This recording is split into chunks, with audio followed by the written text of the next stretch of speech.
The last thing that was notable, Lil Baby QC. I was literally just thinking that. It's look. So break it down. Yeah, so QC sold for $300 million, right? In a year ago, 2 years ago, something like that, and it was sold to Scooter Braun's company. Yes. Right, Hype. Is the company. Scooter Braun's apparently the one that was running around to all of the rap artists buying catalogs or introducing them to the opportunity. Right. Yeah. So apparently, according to Young Thug, Scooter goes to Lil Baby and tries to buy him or buy the rights to him from Quality Control for $150 million. Straight from Lil Baby. Right. Yeah. Right. Go to Baby, hey, yo, this is the deal. Baby, because P brought him in the game, you know what I'm saying, said, hey, nah, like, I can't do the business without P involved. Like, yeah, I mean, being a solid guy, like, you know what I'm saying? Like, no, that's not what that was. He put him on. That's not what that was. Scooter said, take me to, bro. That's what that was. You can't sell something you don't own. Just be okay. Honest. So if P didn't own it and Lil Baby did own it, P couldn't sell it. If P does own it and Lil Baby does not own it, he cannot sell it. So it wasn't about being solid. It was about, that's what you got to do. That's a fact. That's a fact. That's what you got to do. So what happened was Scooter goes to P and he gets the deal done for 300 M's. Sheesh. Lil Baby does not allegedly inherit any of the proceeds from that sale.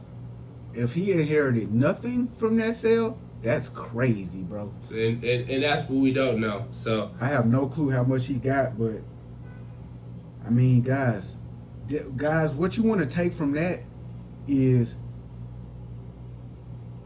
business is business, okay? Business is business. Business is business.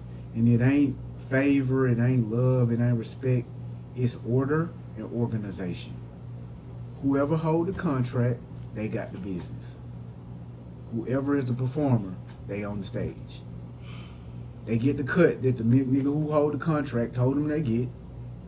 Period. Let's really free ourselves from the streets, which is stupidity. That's the only streets I'm concerned about niggas being freed from. Because if you want to go down in the streets and sell whatever product you got under the guise of being a vendor and not working for another employer, that's perfectly fine. But if you want to run around being dumb as hell and uninformed, that's the actual issue. The streets, walking up and down this avenue, doesn't cause a problem for people. Not opening a book while you're walking is the issue. So, yeah. I mean, but it's, and, to be honest, when they actually made the sale, it got less publicity than I think it should have gotten, to be honest. And so... That's not, I mean, bro, we got to remember, we're not here to inform niggas. Excuse me.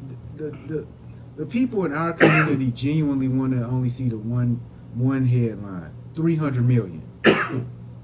It's not like we're reading the rest of the story to figure out where did the money go to, how is it going to mature over time, what is P going to put the money into next. We're not reading a Forbes article as rap fans. We read a headline. I am, but so it's, so what do we? So you just said it. I mean, the takeaway is ownership. Own something. If you own an asset that you built to a valuation of whatever dollar amount, then you have an exit strategy. When presented with an offer to buy it, you sell it. And if the artist, does not have ownership, then they're not entitled to any of those proceeds, right? Other than what they're contractually, entitled to as a performer. Yes. So what happened in that instance what Thug was saying was intertwining the idea of loyalty and friendship and personal relationship Why you gonna be loyal to a rat, nigga? Like, be for real. And saying, hey, well, you think he gonna give you $75 million of that? No. Why would he? The fuck? Why would he? Hell no. And why are you telling him that he should be entitled to that? I mean, cause truthfully, even though Baby was the one that he helped build the company to that valuation 1,000%. That's like Steph Curry making what is this contract, $300 million, but since he's been there, he's raised the valuation of the Golden State Warriors way beyond that. They're one of the most valuable franchises in the NBA. So his contract is still his contract. What I would say is the reason why Thug might have said that is because Thug has his own contract. And he probably never read Lil Baby contract. So I think Thug has worked himself into a position where he is getting more of an ownership share of things. Yeah, with YSL. And so he's looking at the world, he's looking at his homie who might have did similar numbers to him and has a similar impact on society, and is going, well, shit, maybe your contract's similar to mine, and mine, I would probably be entitled to this much money. That's like, so that's where you at.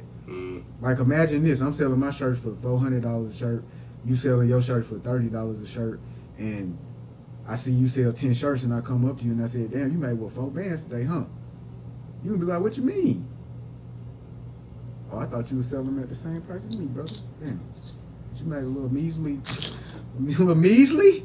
So that's where, like, the confusion probably came in there. And now, again, we got to keep hammering this home, because people flock to what they see most. That's why niggas want to be a rapper and not a businessman.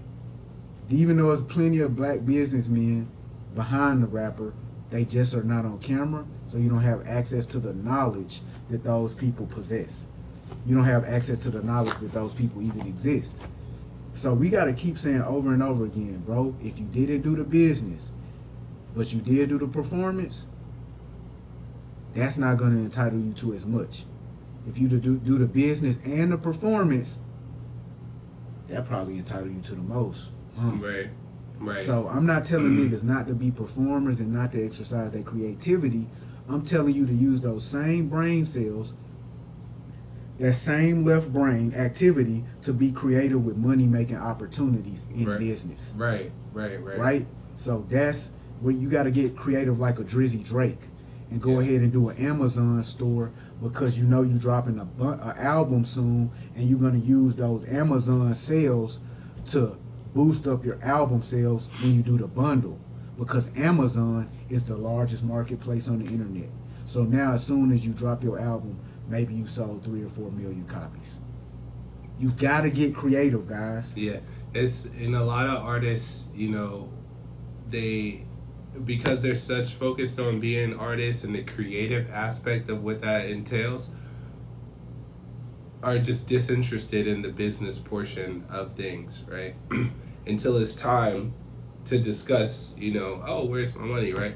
But you got to do both, man. You got to educate yourself, you know what I'm saying? You got to get a lawyer, right, that, you know, that's going to tell you in layman's terms what things mean and break things down for you line by line, and, you know, really be diligent about that. And so, yeah, I mean, shit. Yeah, man. So, I think that's... just keep that. We gotta pray for Atlanta. We're gonna pray for Atlanta. We gotta do the Drake thing, you know. So Drake did the interview with Bobby Altoff again. Another one. So I know you watched the full 2 hours with your family around dinner. It was 2 hours? Yeah, it was 2 hours long.